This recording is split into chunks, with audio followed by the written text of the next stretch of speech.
bienvenue pour ce nouveau Deep Dive.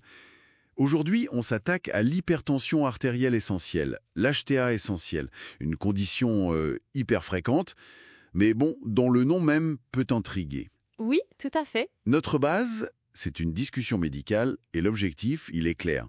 Décrypter ce que veut dire essentiel ici et comment on la reconnaît. Alors on plonge direct. Avant de parler essentiel, c'est quoi l'hypertension artérielle, tout court? Alors, l'hypertension artérielle, c'est quand la pression du sang dans les artères est trop haute. Mais attention, de façon constante. Ah, pas juste une fois. Non, justement, on ne parle pas d'une mesure isolée comme ça chez le médecin. Il faut vraiment confirmer cette élévation et au repos. Généralement, ça se fait sur plusieurs consultations. Disons au moins 3 mesures sur quelques semaines, voire quelques mois. C'est la persistance qui compte. D'accord. La persistance. Et le côté essentiel. Alors, Eh bien, l'HTA essentiel, c'est simplement la forme la plus courante. Vraiment la grande majorité des cas. On dit essentiel parce qu'on ne peut pas pointer du doigt une cause médicale unique et identifiable. Ce n'est pas la conséquence directe, par exemple, d'une maladie des reins ou d'un problème hormonal bien précis. Elle n'est pas secondaire à autre chose de connu. ok, je vois. Et c'est là que ça devient assez intriguant, non? S'il n'y a pas une maladie derrière, comment ça apparaît? C'est un peu flou. C'est complexe, oui, c'est vrai. Faut voir que la régulation de notre tension, c'est une mécanique assez fine. Il y a plusieurs systèmes qui jouent. Très vite, on a le système nerveux sympathique qui ajuste. Et puis, à plus long terme, on a des régulations hormonales. Et surtout, la façon dont nos reins gèrent le sel et l'eau. C'est crucial, ça. D'accord. Pour l'HTA essentiel, il y a 2 grandes pistes qui ressortent souvent. La première, c'est comme un défaut dans l'élimination du sel par les reins sur le long terme. Ah ouais, ok. Si le corps retient trop de sel, il retient aussi de l'eau. Et donc, ça augmente le volume sanguin, la pression monte. Logique. Et la deuxième piste? La deuxième piste. La deuxième, ça concerne plutôt les vaisseaux eux-mêmes. L'idée, c'est que la paroi des artères deviendrait plus rigide, peut-être à cause d'une gestion anormale du calcium dans les cellules de la paroi. Et des artères plus rigides, ça fait monter la pression. Et là-dedans, des systèmes comme le système nerveux autonome, ou le fameux système rénine-angiotensine, dont on entend parfois parler, seraient impliqués. Je vois. Des mécanismes internes assez pointus. Mais si c'est pas une maladie unique, est-ce qu'il y a des facteurs externes ou des habitudes de vie qui augmentent le risque? Ah oui, tout à fait. Même sans cause umute, les facteurs de risque, eux, sont bien connus. Il y a une part génétique, c'est sûr, une prédisposition familiale, mais le mode de vie, ça pèse énormément. Comme quoi, par exemple? La consommation excessive de sel, évidemment. Ça rejoint directement l'histoire de l'élimination du sodium.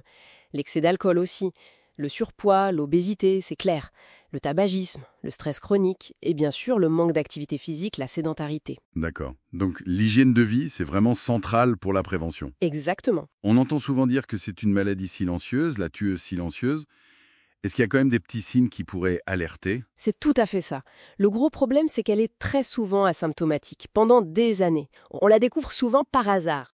Mais parfois, certains signes peuvent apparaître.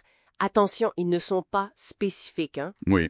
On peut avoir des saignements de nez répétés, sans raison, des bourdonnements d'oreilles, ce qu'on appelle acouphènes, parfois des vertiges ou l'impression de voir des points lumineux, des mouches volantes. D'accord. Plus rarement, des maux de tête, typiquement derrière la tête le matin au réveil, une fatigue qui sort de l'ordinaire, des troubles du sommeil, ou même se lever souvent la nuit pour uriner. Ok. Mais comme vous dites, c'est pas très spécifique tout ça. Alors, comment on fait pour être sûr, pour poser le diagnostic au-delà d'une mesure un peu haute en consultation? Alors le seuil classique au cabinet médical, c'est une pression artérielle qui atteint ou dépasse 140 pour la systolique, la maxima, Oui. et 110 pour la diastolique, la minima. On mesure ça en millimètres de mercure. Mais comme on disait, une seule fois, ça ne suffit pas. Il faut confirmer ces chiffres sur au moins 3 consultations, espacées dans le temps sur 3 à 6 mois idéalement. D'accord. On vérifie aussi parfois la tension en position debout pour chercher autre chose, une hypotension orthostatique. Et en dehors du cabinet, pour être sûr que c'est pas juste le stress de la visite. Exactement. Pour ça, on a des outils très utiles. Il y a la MAPA. C'est la mesure ambulatoire de la pression artérielle. Le holter tensionnel. Voilà, c'est ça. On porte un appareil pendant 24 heures qui prend la tension automatiquement, régulièrement, le jour et la nuit. Ça donne une moyenne très fiable. Le diagnostic est posé si la moyenne sur 24 heures est égale ou supérieure à 130-80 mm de mercure. Il y a aussi des seuils pour le jour et la nuit. Et l'autre méthode? C'est l'AMT, l'automesure tensionnelle.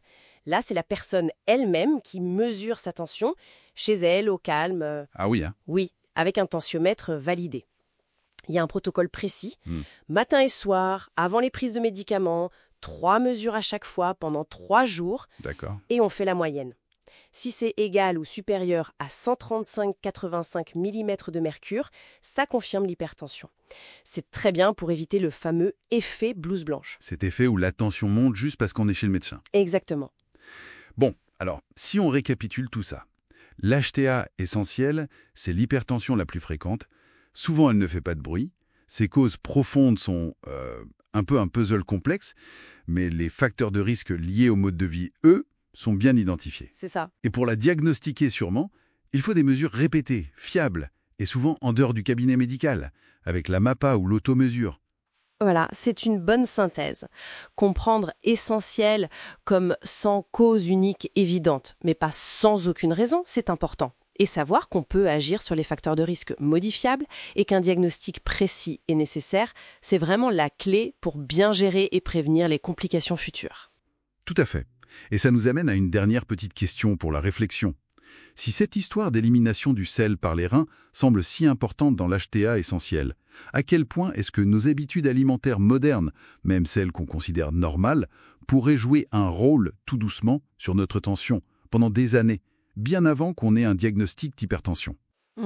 Excellente question. De quoi réfléchir à ce qu'on met dans notre assiette au quotidien. Merci beaucoup pour cet éclairage. Avec plaisir.